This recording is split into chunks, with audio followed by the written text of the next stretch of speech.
Salam alaikum, bonsoir tout le monde, j'espère que vous allez bien.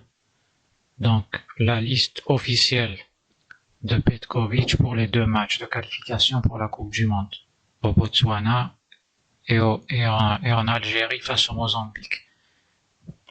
Donc, la liste est apparue. Alors, nous allons faire le tour des joueurs qui ont été convoqués. Donc, il y a quelques petites surprises, sinon le reste c'était prévisible. Donc alors on commence tout de suite par les gardiens de but. Gendouzi bien sûr, Okidja et Mandrea. Ça c'était prévisible, on le savait.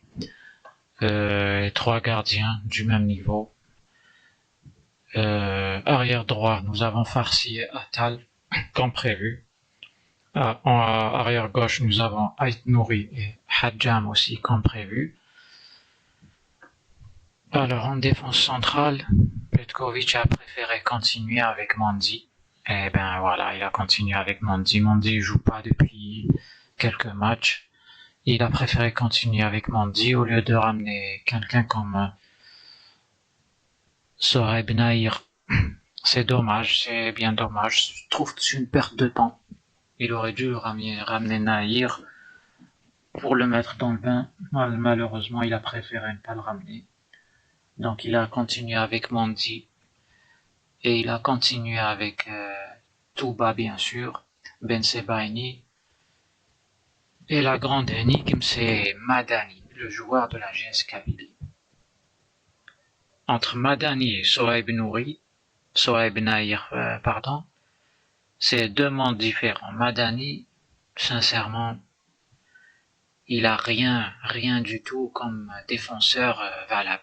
Mis à part une relance qui est assez bonne, c'est tout. À part la bonne relance, le reste, c'est faible, c'est très faible. C'est une grande énigme. Enfin, j'ai une petite idée sur ce joueur, pourquoi il est à chaque fois convoqué. Mais bon, c'est pas la peine de créer une polémique. Moi, j'ai une idée sur ça, mais on va dire que c'est le choix de l'entraîneur. C'est comme ça, tous les entraîneurs au monde, des fois, ils font des choix bizarres. Chaque entraîneur qui vient, il faut qu'il fasse un choix, au minimum, un choix bizarre. Le choix bizarre pour l'instant avec Petkovic, c'est ce fameux Madani. Bon, enfin bref. Pour les milieux de terrain, il a continué bien sûr avec Benasser, comme j'ai Touba plutôt et Ben Sebaini bien sûr. Pour les milieux de terrain, il a ramené Benasser, c'est très bien, le retour de Benasser, c'est une bonne chose. Bon là on a Gendouzi, bon ça c'est logique puisque Aouar s'est blessé à la dernière minute, donc il a préféré appeler Gendouzi en renfort de dernière minute à la place d'Aouar. Et bon, ça c'est normal. Zorgan, il a ramené Zorgan. Zorgan, c'est mi-figue, mi-raisin, mais bon, j'aurais préféré Bentaleb, mais bon. Mais c'est acceptable. C'est acceptable. C'est pas comme l'histoire de Madanis, mais Zorgan, c'est acceptable. Shaibi, je sais pas pourquoi. Shaibi, il est resté pendant longtemps sur le banc et parfois même pas sur la feuille de match. Il l'a ramené, bon, on respecte le choix. Moi, Shaibi, sincèrement, j'ai jamais été convaincu par lui de façon globale, mais bon, Shaibi, on peut dire que c'est aussi acceptable un petit peu.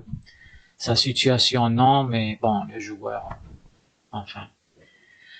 L'autre, c'est Benzia. Alors Benzia, je sais pas, Benzia, il est en mauvaise forme, il est en régression totale ces derniers temps dans son club. Il est en pleine régression. Il continue à lui faire confiance. C'est comme ça. Il a ramené Benzia,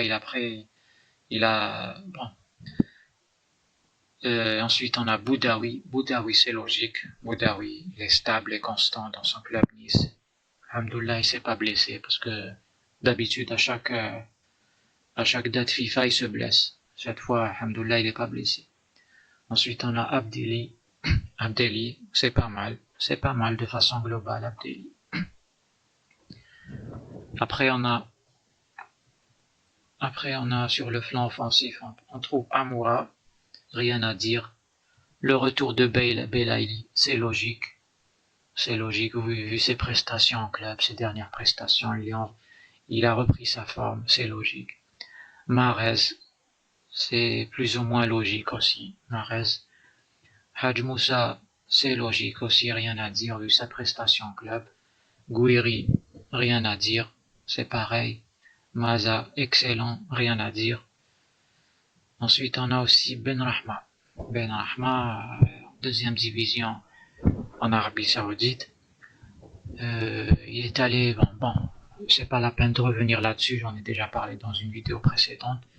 C'est comme ça, je savais qu'il allait ramener Benrahma Petkovic puisque lui, il lui fait une confiance totale. Voilà, c'est comme ça. Ensuite, pour terminer, on a Chiaha. Alhamdoulilah, j'avais peur qu'il ne le ramène pas. Finalement, il l'a ramené. Alhamdoulilah. Bon, il y a un grand absent, c'est Bounedja. Je pense qu'il aurait dû le ramener, il l'a pas ramené. Mais bon, soit il ramène Belaïli, il ramène pas Bounedja, soit il ramène Bounedja, il ramène pas Belaïli, alors que les deux, ils sont très, très complémentaires et il y a une excellente entente entre les deux, puisqu'ils ont toujours fonctionné, ensemble depuis leur formation à l'Asbro d'Oran. Donc voilà. Alors, globalement, on va parler des points positifs et des points négatifs de cette liste. Bon, les gardiens, il n'y a rien à dire puisqu'ils sont tous très moyens. Pour l'instant, il n'y a rien à se mettre sous la dent. Donc on va pas en parler. Pour les arrières droits, Farsi, c'est une bonne chose, c'est un point positif. Hadjam Aït-Nouri, c'est positif. Touba, il joue dans son club, c'est positif. Mandi, c'est du 50-50. Il est en régression. Ça, bon, on continue toujours dans le positif, après on ira au négatif.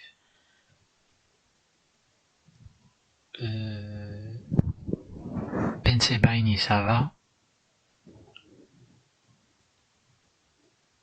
Benasser, ça va.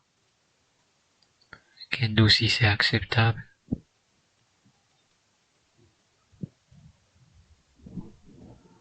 Zorgan aussi, c'est acceptable. Shaibi, on en reviendra. Boudaoui, c'est très bien. Amoura, Mahrez, Hadj Moussa, tous ces joueurs, Gouiri, Maza et Chiaha. Tous ces joueurs-là, c'est du positif. Pour les points négatifs, nous avons l'iceberg négatif. C'est ce fameux Madani. C'est le gros point négatif. On a aussi l'autre gros point négatif, c'est Benzia, et le troisième point négatif, c'est Benrahma. Et ajouter à ça les absences de Bounedjah, Bentaleb et Sohaib Nouri. Un grand carton rouge pour l'absence de Sohaib Nouri. Donc là, ils continuent à persister sur le même système, les mêmes défenseurs, le même système, avec nos lacunes. Donc il n'y a aucune, pour l'instant, il n'y a pas de volonté de réformer les joueurs sur le secteur défensif, surtout dans l'axe. Quand je dis réformer, c'est pas changer une tactique et placer 3 dans l'axe au lieu de 2, mais réformer, c'est-à-dire avec de nouveaux joueurs. C'est ça une vraie réforme. C'est pas masquer les faiblesses en alignant 3 dans l'axe. Enfin. Donc voilà, c'était tout pour aujourd'hui. Merci de m'avoir suivi. N'oubliez pas de liker, de vous abonner, de partager avec vos amis. Dites-nous votre avis sur la liste en commentaire. Donnez-nous les joueurs qui devaient être dans la liste et qui ne sont pas. Voilà, merci, au revoir.